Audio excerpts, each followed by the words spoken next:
Horizon. First expansion for Elite Dangerous. What to expect from it? I will use only official or as close to official as possible information. We know that it will be released somewhere around Thanksgiving and Christmas this year. It will be first expansion, and Horizon will introduce us to completely new gameplay elements. So let's get to it. Landing will be only on airless planets and moons. There are 4 planet and moon types in the release to land on: ice, rock, rock and ice, and metallic. Gameplay extends seamlessly from space to surface. Planetary landing will follow process orbital cruise, like supercruise, choose anywhere to land on the planet or moon, deploy SRV, and be on your way. Trying to land on a planet without Horizon or the correct equipment will result in an emergency drop. So far so good. While flying above the surface in orbital cruise, you can discover points of interest like crashed ships and surface installations. So basically, fly around, look for something, and only then land. Ships will handle re-entry in different ways. Smaller ships will be easier to handle in orbital supercruise than larger ones. So maybe for landing you should pick some smaller ship. However, on airless moons and rocks I don't think that will be a big problem. In atmosphere worlds, probably Anaconda or Type 9 will be like flying brick. David Braben, when you are at low speeds, it's going to be an interesting challenge, especially with the bigger ships. You're not going to be able to just sit there and hover.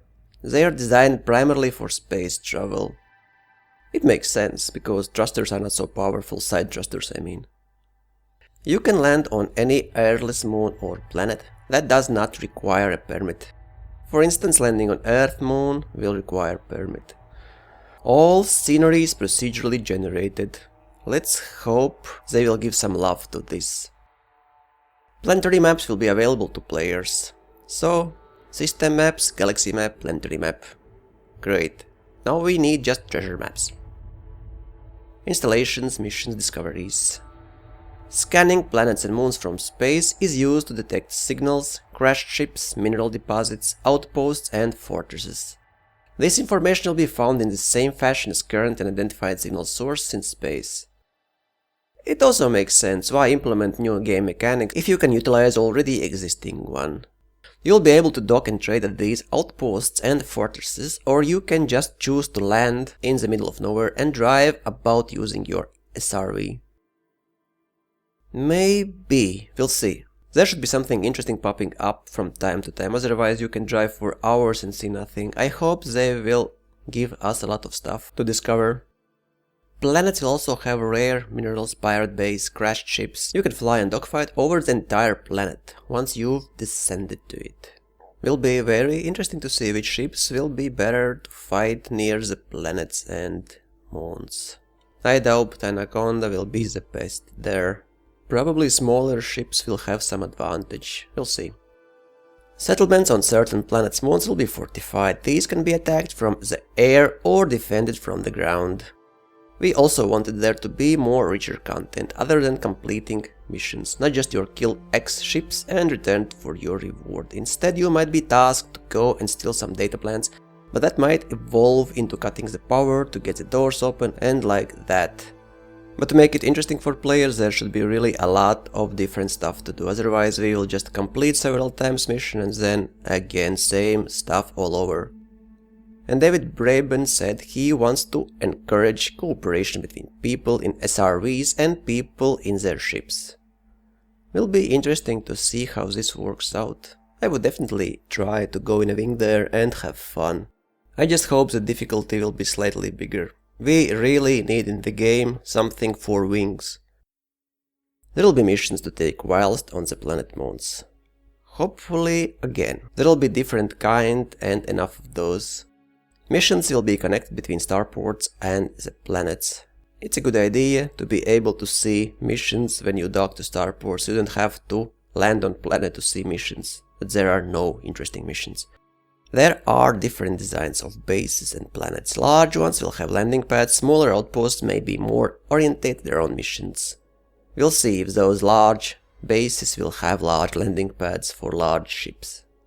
There'll be lots of things hidden beneath the surface of the planets. Planetary bases will exist as a permanent feature of planets and will not be instanced. That's very good news. We'll see how it will work out and how the network will keep it up. Also, what happens if there are like hundreds of players, same time, same place? We will see. And smaller points of interest will only show up on the scanner when you are near them.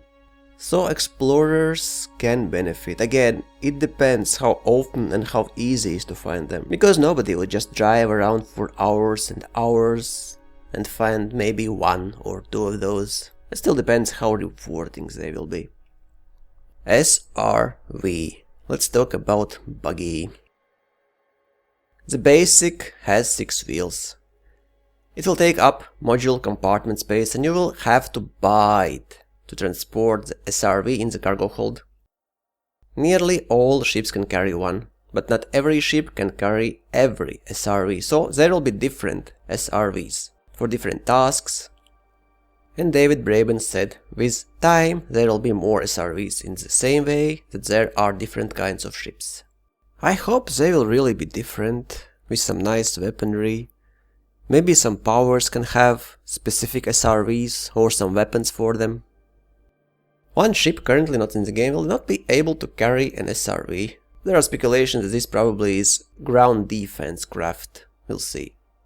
Gravity will affect SRVs differently depending on the planet. And of course you will have to pay to buy an SRV. Nothing is for free, even in games. The initial SRV will be able to carry 4 to 6 tons of units of cargo. Well, it's pretty much actually for land vehicle. Entering your buggy will be a fade to black transition scene. No space leaks at this time. Makes sense because we can't move our character around our ship. Top SRV speeds will be around 100 miles per hour. The SRV will not need to be refueled. I don't know. It would be quite nice to run out of fuel in the middle of nowhere and then turn on your distress beacon. We'll see, maybe it will change in time, but for now it's simplified version, so drive where you want, how much you want, you don't care. And Mike Evans said that it's safe to say the Newtonian crowd might be pleased with the aerial capabilities of the buggy. And steering wheel will be in the center of the vehicle. SRV will carry weapons. Interesting how we'll be able to fire those. Will there be gimbaled version, turret version? We'll see.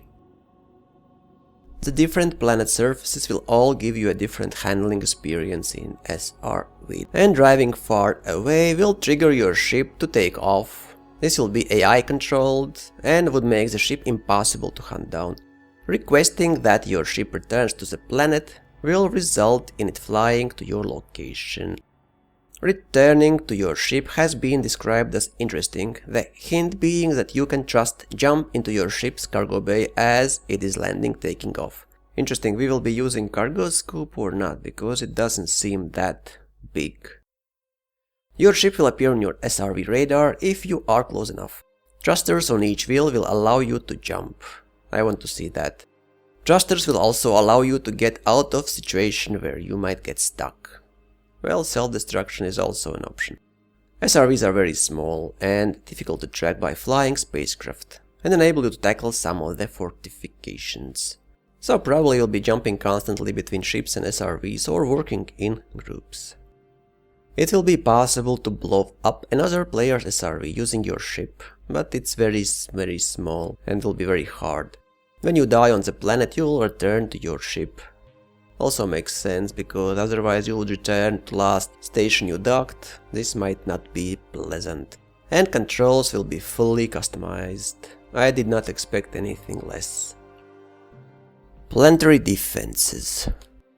Surface skimmer AI vehicles drones will be remote controlled from a base on the planet. Skimmers will come in more than one variety. Skimmers can be knocked out by destroying the control base, or by destroying the relay towers. These relay towers give the skimmers a better range. Wings can be used on the planet's surface in cooperation. Other cooperative play can be used to destroy bases' defenses. Let's hope this will be interesting, because for now we really lack some content for wings. Future Horizon updates. Now we know what should be in Horizon Day 1, but there will be a lot of stuff coming later as updates.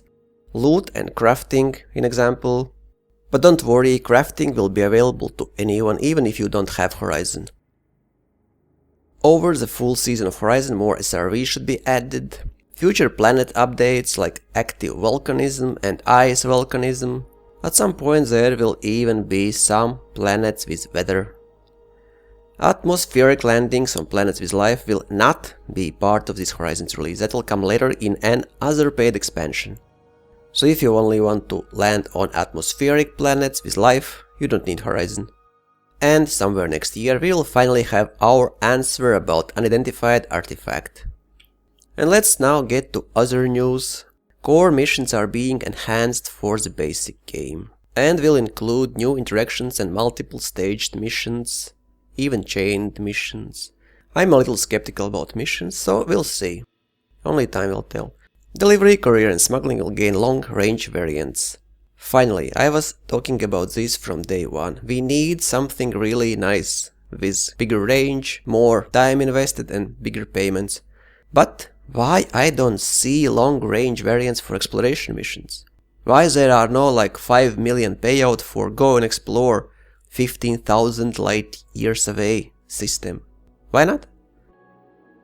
New variant on the massacre mission. Sounds interesting, we'll see how it will turn out. And also devs heard some players wanting a bit more challenge. Hopefully a bit more challenge will be a lot more challenge.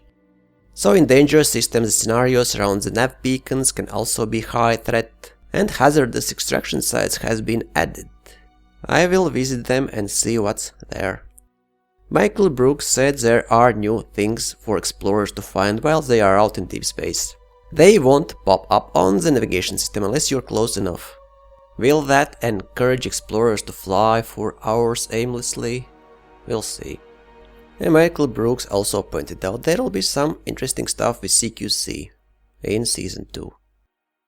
And this is from Newsletter 29. It was actually released last year, like a guidelines for future expansions. What to expect from expansions in future. So, landing, driving, prospecting on airless rocky planets, moons and asteroids. It's Horizons, and it will come this year.